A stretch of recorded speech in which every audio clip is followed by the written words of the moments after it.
Would you like to live in a country where the state can suddenly classify your car as waste material and confiscate it, and you receive no compensation? However, you have to cover the scrapping costs yourself. If you don't agree, you'll face hefty fines. And the burden of proof rests entirely on you if you want to prove that your car is not waste.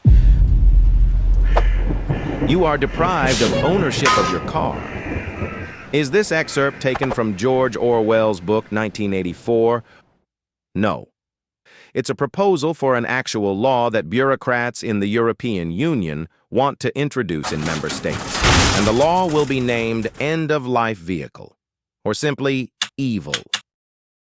After the devastating experiences of 2 world wars during the 20th century, European leaders decided to form a club where members wouldn't shoot at each other, but instead create a common market to promote prosperity in Europe.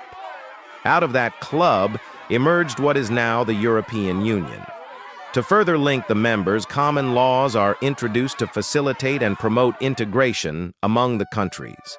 While I believe their intentions are good, but don't forget that the road to a dystopian future is often lined with good intentions. But if the proposal goes through, it could have unforeseeable consequences for the car hobby in Europe, particularly in Sweden and other northern European countries with more relaxed regulations on vehicle modifications or building custom vehicles. It will also lead to the extinction of an entire cultural heritage of historical vehicles, which are at risk of being considered as waste.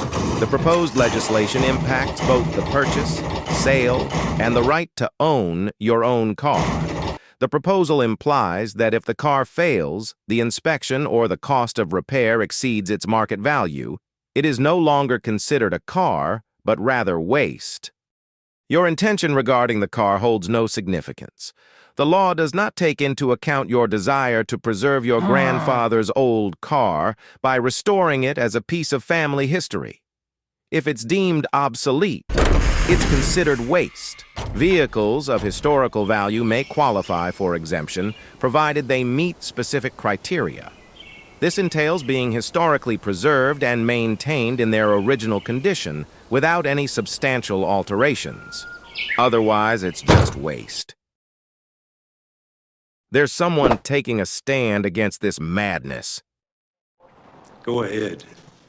Make my day. And that is Jan Techt from the Federation of Swedish Historic Vehicles Clubs. He is a highly knowledgeable and down-to-earth person who fights for over 100,000 members in more than 200 clubs across Sweden. Jan points out that the current proposal significantly harms the preservation and ownership of all vehicles.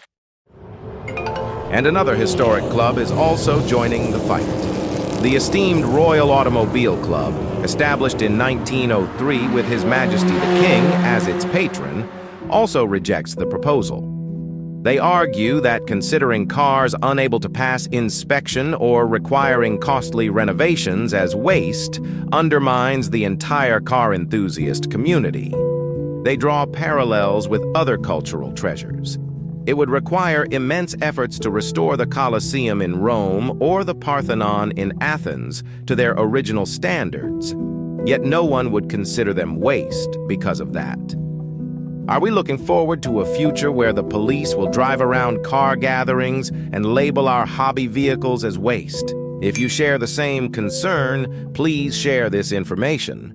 Together we can raise awareness and stand up for our rights and interests. So in response to the question of whether I'd like to reside in a country where the state could arbitrarily classify my car as waste and seize it, my answer is an unequivocal